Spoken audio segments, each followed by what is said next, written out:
बहुत स्वागत है आपका। आप देख रहे हैं कहानी कुर्सी की। मैं हूं सौरभ, आपके साथ हमारे मेहमान हर्षवर्धन त्रिपाठी जी, विजय त्रिवेदी जी, प्रोफेसर चंद्रचूड़ सिंह जी और समीर चौकामकर जी। एक बार फिर आप सबका स्वागत है। देश की बॉर्डर पर जो बदलती सिक्योरिटी सिचुएशन है, इसको लेकर रक्षा मंत्री राजनाथ सिंह आए दिन बहुत बड़े स्टेटमेंट्स दे रहे हैं इन दिनों। और अब उन्होंने कहा कि भारत को हर वक्त युद्ध जैसी स्थिति के लिए तैयार होना चाहिए। सीमा पर कभी भी कुछ भी हो सकता है। रक्षा मंत्री कह रहे हैं कि देश के बॉर्डर्स पर कभी भी कुछ भी हो जाए।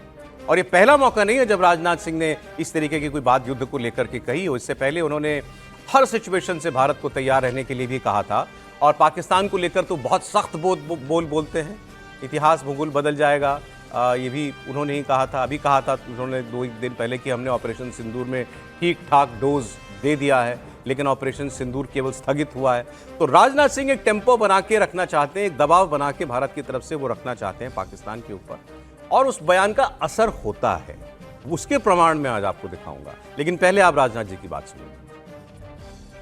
भारत के लिए अपनी सुरक्षा और रणनीति को नए सिरे से परिभाषित करना यह बहुत ही आवश्यक हो गया है। सीमाओं पर कहीं से भी कभी भी कुछ भी घटित हो सकता है और ऐसे में किसी भी वार लाइक सिचुएशन के लिए हमें न केवल तैयार रहना है, बल्कि हमारी तैयारी अपनी खुद की बुनियाद पर होनी चाहिए। अब भारत से ऐसा कोई भी बयान आता है तो जाहिर है पाकिस्तान में उसकी चर्चा होती है। पाकिस्तान के बड़े बड़े पत्रकार रोज यही डिस्कशन करते हैं, भारत आएगा, भारत हमला करेगा, अक्टूबर में करेगा, नहीं तो नवंबर में करेगा, सर्दी में करेगा, गर्मी में करेगा। मुनीर साहब को भी जरूर डर लगता होगा। खैर, पाकिस्तान की मीडिया में देखिए भारत की बात कैसे सुनाई जाती है।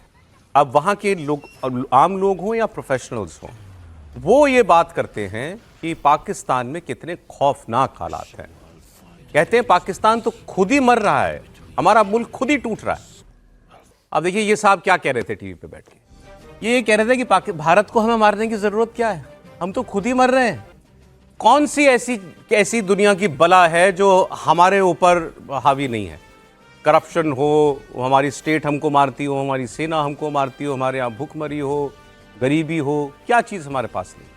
और ये जब इन्होंने बात कही तो एक आपको मैं डेटा देता हूँ, ये आपको समझना चाहिए। एक कल से एक सर्वे, एक डेटा ट्विटर पर घूम रहा है, तो मैंने कहा वो मैं आपके साथ शेयर करता हूँ। कर्ज से डूबा हुआ है पाकिस्तान, ये तो हर किसी को मालूम है। और पाकिस्तान की आर्थिक हालात जो हैं वो बहुत ज़्यादा ख़राब हैं। कर्ज की वजह से जो इस पर पाकिस्तान के ऊपर जो इस वक्त डेट है वो एक साल में 13% बढ़ चुका है। ये पाकिस्तान जैसे देश के लिए बहुत बड़ी बात है। अब पाकिस्तान कैसे कंगाली की कगार पर है और भारत के साथ युद्ध की परिस्थितियां बनाए रखकर या तैयारी रखने के लिए वो अब जो खर्चा उसको अपने आम लोगों की बेहतरी के लिए करना चाहिए वो भी नहीं कर पाता।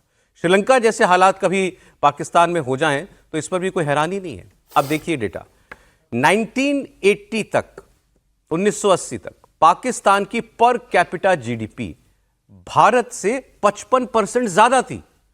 मान लीजिए अगर हमारे यहां एक आदमी 100 रुपए कमाता है तो वो 155 रुपए कमाते थे। और अब यह अनुमान है कि 2025 और 30 के बीच में पाकिस्तान की पर कैपिटा जीडीपी भारत की पर कैपिटा जीडीपी से 55% कम हो जाएगी। अगर हम 105 रुपया कमा रहे हैं तो पाकिस्तानी आज 50 रुपया कमा रहा है। ये हाल है। सर ये बात तो सही है कि एक वक्त एशिया की फास्टेस्ट ग्रोइंग इकोनॉमीज में था ये, लेकिन वो खुद ही ने किया। अब आप हम लोगों को क्यों दोषी ठहरा रहे हैं? आप भारत जोड़ के कर रहे हैं बात। वो पाकिस्तान की जो स्थितियां हैं, जो पॉलिटिकल सिचुएशंस हैं, जो वो फैसले करते हैं लगातार, वो सब स्थिति में और बार बार जिस तरह की स्थिति है उसके बाद कोई आदमी युद्ध करने के लिए तैयार होता है, और वो भी युद्ध जिसमें खुद को ही हारना हो। तो वो जो स्थितियां हैं और पाकिस्तान की जो राजनीतिक स्थिति है, लोकतांत्रिक स्थिति है, वो इतनी कमज़ोर है। पूरा का पूरा सरकार सेना के हाथ चल रही हो, सेना में इतना बड़ा करप्शन है। मैं बार बार आपको जिक्र करता हूँ कि एक बार आप कराची और इस्लामाबाद जाकर देखिए तो समझ में आएगा कि पाकिस्तानी सेना का करप्शन कैसा है। तो वो सब स्थितियां वहाँ पर हो रही है, लेकिन कोई न समझने वाला वहाँ है न कोई सुधार करने वाला है, क्योंकि उनको लगता है कि इसका इलाज यही है कि भारत के खिलाफ बोलते रहिए। तो ऑलमोस्ट 30% बजट का हिस्सा देते हैं, बड़ा सेना को देते हैं। और उसके अलावा तो मदद जो दूसरे से मिल रही है, मित्र लोगों से, वो भी इसी काम में लंच के साथ मिलती है और जगह से मिलती है, तो वो भी उनको मदद कर रही है। लेकिन पाकिस्तान की स्थितियां नहीं सुधर सकती जब तक कि एक कोई लोकतांत्रिक मजबूत सरकार वहाँ ना आए और वो सरकार देश को कुछ दूसरे बदहाली के रास्ते से निकालने की कोशिश नहीं, वो करे। एक आया तो सेना के था, रहते हुए ये नहीं हो सकता। वो एक आया तो था मजबूत खुद को कहने वाला, वो बेहतरी के लिए क्या कर रहा था तो अलग बात है। इमरान खान क्या हुआ उनका? विजय जी कह रहे कि लोकतांत्रिक सरकार तो भारत में भी थी ना। देश तो आर्थिक रूप से कितना पिछड़ गया था। वैसे लोकतांत्रिक सरकार नहीं होना चाहिए, नेता भी तो उस तरीके से होना चाहिए। प्रधानमंत्री मोदी जैसा नेता अगर मिलेगा लोकतांत्रिक, तो ही पाकिस्तान एक ताकत बनेगा ना। भारत आज लोकतांत्रिक देश होने के बाद ताकत इसलिए बना है कि 2014 के बाद प्रधानमंत्री मोदी ने जो रक्षा क्षेत्र में, सारे क्षेत्र में जो किया है कि दुनिया में तीसरी इकोनॉमी भारत को बनाने के स्टेज पर ले गए। तो अभी अलग बहस छेड़ दी समीर जी ने कि 1980 तक वो हमसे आगे क्यों था, यही कह रहे हैं ना आप? बिल्कुल। उन्होंने कहा इसकी वजह हमारे लोग थे, बाद में उनके यहाँ खराब लोग आ गए। इसके आगे का भी तो है। क्या 1980 तक तो हम भी चीन के बराबर थे, तो चीन कहाँ पहुंचा? और हमारे लोगों ने क्या किया 1980 से लेकर के? चीन तो हमसे कितना गुणा हो गया, 4.25 लाख करोड़। छोड़ दीजिए 4 अरे हो गया, ये 4.5-5 गुना बड़ी इकोनॉमी हो गई। समझिए जरा, तो आखिर हमने क्या किया? तो समीर जी जो कह रहे हैं उसको थोड़ा और संदर्भ में लेते हैं कि 80s के दशक में हमारी सरकारों ने क्या किया कि चीन अचानक एकदम से साइंस से आगे निकल गया और हम पता चला वही अपनी पुरानी वाली रफ्तार में चले हमारा पैसा तो 10 ही पैसा जा रहा था ना नीचे, 15 पैसा। तो आपको जवाब तो पहले ही पता है, 15 पैसा जब नीचे जाता है। अरे लेकिन मुद्दे की बात वापस आते हुए एक जरूर जो राजनाथ जी ने कहा उस पर जरूर आना चाहिए कि भारत मतलब पूरे विश्व में मानचित्र पर देखें तो भारत एकमात्र एक ऐसा राज्य है जिसके 2 पड़ोसी राज्य हैं जो दोनों न्यूक्लियरली पावर्ड स्टेट हैं एक, और जिसमें एक जो है वो नॉन स्टेट एक्टर के अधीन जा चुका है पूरी तरीके से। तो इसलिए उनकी तरफ से जो भी हो, परंतु हमें अपनी तरफ से तो बिल्कुल मुस्तैद रहना चाहिए। और ये सिर्फ सामरिक रक्षा की बात नहीं है, इसमें हम तस्करी, इस प्रकार से जो ओपन बॉर्डर से जो और अवैध बातें होती हैं, ड्रग्स का जो मामला है, उन सबों से हमें सुरक्षित रहना चाहिए। अभी बात हो रही थी 80 में हम कहाँ, पाकिस्तान कहाँ, चीन कहाँ आ गया वहां से यहाँ तक। समीर जी क्या कहना है इसमें? निश्चित रूप से इसमें मतलब उन्होंने जो सच है वो उसको बखान किया है। और आज भारत दुनिया में जिस स्टेज पर पहुंच गया है 2014 के बाद, लगातार प्रधानमंत्री मोदी के नेतृत्व में देश ने हर क्षेत्र में किया। ऐसी वैसा नहीं कि डिफेंस के क्षेत्र में हो, डिफेंस में जहां आप एक सुई तक नहीं बनाते, डिफेंस में इतना बड़ा देश ने उन्नति करी है। डिफेंस हो, फिर इकोनॉमी हो, हर सेक्टर में जिस तरीके से भारत आत्मनिर्भरता की ओर बढ़ा है। और प्रधानमंत्री मोदी ने जो कहा था कि भाई निर्भरता कम दुनिया पे हम करेंगे, आत्मनिर्भर बनेंगे, और 2047 का विकसित भारत का जो लक्ष्य प्रधानमंत्री मोदी रखा है उस दिशा में जिस तरीके से देश को आगे ले जा रहा है, तो आज दुनिया उस बात का लोहा मान रही है। और ये जिस बात का जिक्र कर रहे हैं, तो अभी कल ही अमेरिका के विदेश मंत्री ने कहा ना कि भाई भारत की कीमत पर हम पाकिस्तान से दोस्ती नहीं करेंगे। भारत आज कहां पर खड़ा है, तो अमेरिका भी इस बात को जानता है, रशिया जानता है, चीन भी इस बात को जानता है। और भारत तो अभी 30,000 सैनिकों के साथ अपने अभ्यास कर ही रहा है राजस्थान के बॉर्डर में। तो दुनिया को पता है, सारे डिस्कशन उसी वजह से तो हो रहे हैं। वो भी कर ही रहा है। चाइना में भी इस बात में चिंता हो रही है कि भारत की आज क्या ताकत हो चुकी है। भारत सिर्फ पाकिस्तान को बताने के लिए नहीं कर रहा है, भारत तो पूरी दुनिया को बता रहा है आज। जैसे कल रशिया ने बताया कि भाई हमने एक ऐसा मिसाइल बना लिया कि जो 20,000 किलोमीटर जा सकती है और जिसे कोई डिफेंस सिस्टम रोक नहीं सकता, वैसा भारत बता रहा है कि आज हम भारत कहां हैं। अब वो भारत नहीं है उस समय का कि आप घर में घुस के मार दो, हमारी जमीन पे कब्जा कर लो और हम चुपचाप बैठ जाएं। पाकिस्तान की हालत के 2 मैं आपको खबरें और बताता हूं, आपको अंदाजा लगेगा, शुरुआत से लगाइए। पाकिस्तान की जो जर्नलिस्ट हैं वो ये कह रहे हैं कि भाई हमारे लोग खुद को पाकिस्तानी मानने से इनकार कर देते हैं। वो अपने जो पीओके है वहां की बात वो कह रहे थे। उन्होंने कहा कि हमारे लोग सोचें कि ऐसा क्या कर रहे हैं हम अपने ही लोगों के साथ। बांग्लादेश हमसे अलग हो गया, बलूचिस्तान हमसे अलग होना चाहता है, पीओके में अभी लोग मरने के लिए आ गए फौज के सामने लेकिन हटे नहीं, और वो कहते हैं हम पाकिस्तानी नहीं है। पीओके या आजाद कश्मीर की बात करें तो वहां पर भी लोग प्रोटेस्ट कर रहे हैं और मुसलसल हर कुछ दिन के बाद जो है कुछ दिन अमन रहता है, उसके बाद फिर दोबारा प्रोटेस्ट शुरू हो जाते हैं। वहां के लोग कहते हैं कि जी हम पाकिस्तान का हिस्सा नहीं है। ऐसे भी बहुत से लोग हैं और मुझे मिले भी हैं, मैं उन लोगों को जानती भी हूँ, कईयों को, जो ये कहते हैं कि वो पाकिस्तान का हिस्सा नहीं, वो कहते हैं वो हमारा एक अलग मुल्क है, वो पाकिस्तान के साथ हम नहीं है। उनके साथ जो कुछ आप कर रहे हैं, जिस तरह से उन लोगों को तंग किया जा रहा है, तो मेरा ख्याल है कि पाकिस्तान को अब ये सोच जो है अपनी बदलनी होगी कि जो जुल्म अफगानिस्तान की तरीके से अगर हम देखें, बल्कि बलूचिस्तान की तरफ अगर हम जाएं अफगानिस्तान से पहले, कि जो जुल्म हमने जैसे अफगानिस्तान के लोगों के ऊपर भी देखा कि जो उनको यहाँ से निकाल दिया गया, पहले कहा गया कि ये तो हमारे हैं और हमने उनको यहाँ पर रखा, और उसके साथ ही उनको एज अ रेफ्यूजी रखा, फिर उनके ऊपर पैसे वैसे हमने लिया, उसके बाद उनको निकाल दिया। और यही चीज जो है वो कहीं हम कश्मीरियों के साथ ना करें कि अभी तो हम कह रहे हैं कि जी कश्मीर के लोग हमारे हैं और ये है वो है करके, लेकिन जिस वक्त हमें ऐसा लगेगा कि जी हमें तो ये चीज नुकसान कर रही है, तो हो सकता है हम अपने इस पॉइंट ऑफ व्यू से हट भी सकते हैं। इस सिलसिले में कई बार पाकिस्तान की स्टेट ने कई ऐसी हरकतें की हैं। लेकिन अगर हम बलूचिस्तान की बात करें तो हमारे लोग कभी ये नहीं कहते कि हम बलूचिस्तान के साथ खड़े हैं, बलूचिस्तान के लिए हम ब्लैक डे मना रहे हैं। इन्होंने आपको पीओके का हाल भी बता दिया और बलूचिस्तान का भी। तो बलूचिस्तान का अपडेट ये है कि यूनाइटेड बलोच आर्मी का विद्रोह वहां दिन ब दिन तेज हो रहा है। बलूचिस्तान के काची जिले के एक शहर के ऊपर, भगनई शहर है इस जगह का नाम, इस बलूचिस्तान लिबरेशन आर्मी के लोगों ने कब्जा करने का दावा किया है और इस दौरान वहाँ के एक एसएचओ हैं उनकी हत्या कर दी गई और विद्रोहियों ने तहसील का जो कार्यालय था, नेशनल डेटाबेस रजिस्ट्रेशन अथॉरिटी का जो दफ्तर था, उसको फूंक डाला। इससे पहले बलोच आर्मी ने 21 अक्टूबर को यहीं एक नौशाम इलाके में एक आईडी ज़बरदस्त ब्लास्ट भी किया था और अब ये दावा कर रहे हैं कि इस शहर के ऊपर हमारा कब्जा हो गया है। कब्जा ना करें ना कहें तब भी कब्जा करीब करीब वहाँ पर हो ही रहा है ना। पाकिस्तानी सेना के सामने जिस तरह से लोग खड़े हुए हैं और जो लड़ाई पिछले लंबे समय से चल रही है, तो उसको देखने ये दावा कर दिया वो तो ठीक है, बिना दावा के भी एक तरह से अघोषित तौर पे पाकिस्तान की हुक्मरान का कोई पाकिस्तान के एक बहुत बड़े भूभाग पर पाकिस्तान की सरकार की रेट नहीं चलती। सरकार की बिल्कुल ये बात है कि हुक्मरान वहाँ पर नहीं चल रहे और पाकिस्तान के लोग, और जो सही बात है आपके मीडिया, पाकिस्तानी मीडिया कह रहा है कि वो पाकिस्तान को का हिस्सा नहीं मानते अपने आप को, पाकिस्तान के लोग की तरह से नहीं समझते। और बलूच का पूरा इलाका, पीओके का पूरा इलाका आप लगातार देख रहे हैं कि किस तरह से जल रहा है। पाकिस्तान की सेना के खिलाफ, पाकिस्तान की सरकार के खिलाफ लड़ाई लड़ रहा है। पाकिस्तानी टैंक के सामने खड़े हो गए थे, आपने पिछले दिनों कुछ पिक्चर्स दिखाई थी जिसमें कि वो पाकिस्तानी सेना फायरिंग कर रही थी, वहाँ पर भी लोग खड़े हुए थे।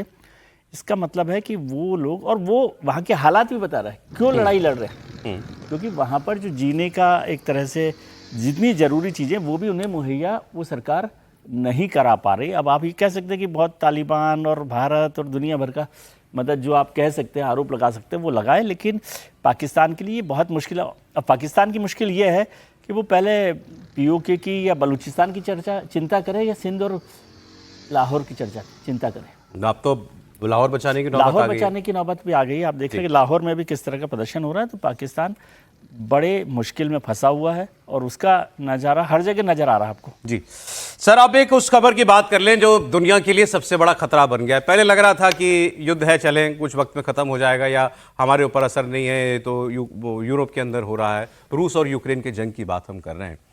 रूस ने एक तो यूक्रेन के ऊपर ज़ोरदार हमले बोल रखे हैं। रूसी सैनिकों ने अब पोक्रोवस्क सिटी को चारों तरफ से घेर लिया है। छोटे छोटे हथियारों के साथ रूसी सैनिक यहाँ पर दाखिल हुए हैं। यूक्रेन मूल के लोगों को, उनकी इमारतों को निशाना बना रहे हैं। और जब रूस ने कल अपनी न्यूक्लियर मिसाइल का टेस्ट किया तो पूरी दुनिया हैरान रह गई। और अब उसके बाद ट्रंप ने मिसाइल का जवाब सबमरीन की धमकी से दिया है। उन्होंने पुतिन को चेतावनी देते हुए कहा है कि अमेरिकी सबमरीन ज़्यादा दूर नहीं है, हमने रशिया के तट के पास ही भेज रखी है और हमें पुतिन की तरीके से 14,000 किलोमीटर की दूर से कोई मिसाइल फायर करने की ज़रूरत नहीं है। इसलिए पुतिन ये परमाणु मिसाइल परीक्षण करने की जगह अच्छा होगा कि युद्ध रोकें। We have a nuclear submarine, the greatest in the world, right off their shore. So, I mean, it doesn't have to go 8,000 miles. And they're not playing games with us. We're not playing games with them either. We test missiles all the time. But, you know, we do have a submarine, a nuclear submarine. We don't need to go 8,000 miles. And I don't think it's an appropriate thing for Putin to be saying either, by the way. He ought to get the war ended. A war that should have taken 1 week is now in its soon 4th year. That's what he ought to do instead of testing missiles. अब ये तो दुनिया के कान खड़े करने वाली खबर होनी चाहिए ना त्रिपाठी जी। एक आदमी nuclear missile, nuclear powered, nuclear weapon capable missile test कर रहा है और दूसरा आदमी कह रहा है कि मेरे न्यूक्लियर सबमरीन भेजी हुई है। नहीं, देखिए बड़ा दुर्भाग्यपूर्ण है और निश्चित तौर पर पुतिन जिस तरह से उन्होंने यूक्रेन पर हमला किया, उस हमले की उस वक्त आलोचना हुई थी और होनी भी चाहिए।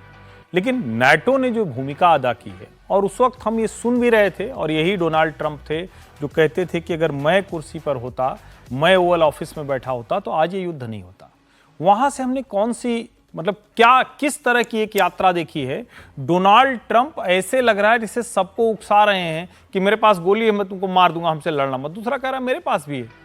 ये युद्ध पूरी तरह से जो वॉर मॉन्गरिंग है, ये दुनिया में इस वक्त डोनाल्ड ट्रंप की देन है। डोनाल्ड ट्रंप बेहद गैर जिम्मेदार, और एक तरह से कहें कि शांति की बात करते हैं वो पर्दा है, लेकिन उसके पीछे युद्ध का पूरा सामान रखा हुआ। लेकिन ये लड़ाई ट्रंप की तो शुरू की हुई नहीं है ना त्रिपाठी जी? नहीं, लेकिन रोकने का कौन सा प्रयास किया? रोकने का कोई प्रयास नहीं किया भाई। आप तो अब अमेरिका के राष्ट्रपति हैं ना। अमेरिका के राष्ट्रपति जो बाइडेन गए, जब बाइडेन और कमला हैरिस थे तब आप यही कहते थे कि हम आएंगे तो रोक लेंगे। उसके बाद आप आने के बाद से क्या कर रहे हैं? और श्रेय लेने की भूख ट्रंप के अंदर इतनी ज्यादा है, पता नहीं, इस तरह का तो आज तक दुनिया में कोई राष्ट्राध्यक्ष हुआ नहीं। उसके चक्कर में बहुत सी चीजें खराब करते हैं। आप पुतिन से कौन सा श्रेय ले लेंगे? आप दुनिया में लोग मारे जा रहे हैं, उसमें कौन सा श्रेय ले लेंगे आप? ठीक है, पाकिस्तान जैसा एक जो जाहिल मुल्क है, जो मुल्क है ही नहीं, जिसे आतंकवादी चला रहे हैं, वहां डरा दुबका हुक्मरान बैठा, वो उनको आप भी दबा लीजिए, वो तो हो जाएगा। लेकिन दुनिया का कोई और देश जिसमें जरा सा भी स्वाभिमान है, जरा सा भी जिसकी अपनी एक प्रतिष्ठा है, वो क्यों मानेगा इनकी बात? और पुतिन जो कुछ कर रहे हैं, वो कब कहा? टॉम हॉक मिसाइल देने की बात किसने की थी? किसने कहा था कि अब हम ये कर रहे हैं, फिर कभी कहते हैं कि हम एक झटके में खत्म कर देंगे, कभी पुतिन को ग्रेट मैन कहेंगे, उसके बाद कहेंगे कि हम तो खत्म कर देंगे। ऐसे नहीं होता है। गैर जिम्मेदारी ट्रंप की दिख रही है। हमारे पास रूस के विदेश मंत्री का एक बयान है, अगर है तो उसको जरा लाइएगा सामने। देखिए मुद्दा क्या है, प्रोफेसर साहब भी आप इस पे कमेंट कीजिएगा। सर, झगड़ा क्या है? सीज फायर क्यों नहीं हो रहा? हर आदमी इसके मूल में जाना चाहता है ना। अलग अलग लोगों के तर्क है, जेलेंस्की का अपना है, रूस का अपना तर्क है, लेकिन कुछ बातें इनके रूस के विदेश मंत्री ने बताई, वो आपको हम सुनाते हैं। इन्होंने कहा कि यूक्रेन खुद को रिग्रुप करने के लिए सीज फायर चाहता है, उसको स्थायी शांति नहीं चाहिए। यूक्रेन भी यही आरोप उसके ऊपर लगाता है। फिर ये इनके जो विदेश मंत्री हैं सर्गेई लावरोव, इन्होंने कहा कि कई साल, 4 साल हो गए युद्ध को। उन्होंने कहा कि बहुत वक्त पहले हमने ऑफर दिया था कि युद्ध रोक देते हैं, और यूक्रेन ने वो ऑफर अगर उस वक्त मान लिया होता तो आज ये हालत नहीं होती।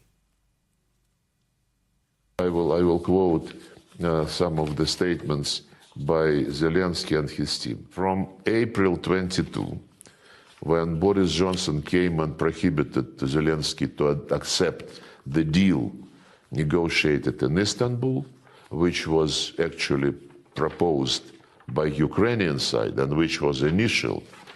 But after this was undermined by Boris Johnson, now we know that he got about £1 million from his friend to continue the war because his friend was selling arms to Ukraine. So after that, they said no negotiations with Putin. So when people now say ceasefire, ceasefire, we know that they want just to buy some time again. अब Trump कहते हैं Putin मेरी deal नहीं ले रहे हैं, ये कह रहे हैं ये तो हमने तो 3 साल पहले डील ऑफर की थी, तब जेलेंस्की ने नहीं मानी थी। देखिए, मुझे लगता है कि हालांकि बहुत समय नहीं होगा इस पर बात करने का, लेकिन एक बात जो तय है वो ये है कि लोगों ने कहा कि शीत युद्ध खत्म हो गया 1990 में और अब अमेरिका एकमात्र सुपर पावर बच गया। लेकिन कुछ समय बीतते ही ये बिल्कुल तय हो रहा था, और खास करके पुतिन का जो उदय हुआ सोवियत संघ में, मतलब रूस में, तो वो एकदम इसी बात पर तय था कि रूस अपनी खोई प्रतिष्ठा को किसी भी हाल में प्राप्त करने की कोशिश करता रहेगा। रही सही कसर जो थी वो 2001 में जब अमेरिका ने एंटी बैलिस्टिक मिसाइल ट्रीटी से अपने आप को वापस ले लिया, और एनएमडीएस जो आज ट्रंप ने कहा ना कि हमारा सबमरीन लगा हुआ है, हाँ। वो टीएमडीएस थिएटर मिसाइल डिफेंस सिस्टम का रूप ही था, जिसपे कि अमेरिका के अलग अलग स्टेशनों पर डिफेंस मिसाइल सिस्टम्स होंगे, और वो डिफेंस मिसाइल सिस्टम से अमेरिका की प्रतिरक्षा, अमेरिका के सैनिकों की, उनकी टुकड़ियों की प्रतिरक्षा हर जगह होती रहेगी। 2018 में पुतिन ने बिल्कुल साफ स्पष्ट कह दिया था कि हम किसी भी रूप में नेटो का ईस्टवर्ड एक्सपेंशन नहीं होने देंगे। तो ये जो सामरिक गतिविधियां चलती रही हैं, उन गतिविधियों का ही ये रूप है, चाहे वो क्रीमिया का एनेक्सेशन था, चाहे वो यूक्रेन पर जो अपनी शक्ति आजमा रहे हैं, और उसी क्रम में ये दोनों जो भी हो रहा, आप उसमें चाहे वो सबमरीन वहाँ लगे हैं या मिसाइल छोड़े जा रहे हैं या न्यूक्लियर मिसाइल छोड़े जा रहे हैं, स्थिति ये है कि रूस अपने पराक्रम को वापस करके ही मानेगा। और उस अपने पे- terms पे ही युद्ध अपने खत्म। टर्म्स पर ही वो युद्ध ठीक है सर। शांति करेगा या जो स्थायित्व लाना होगा वो लाएगा।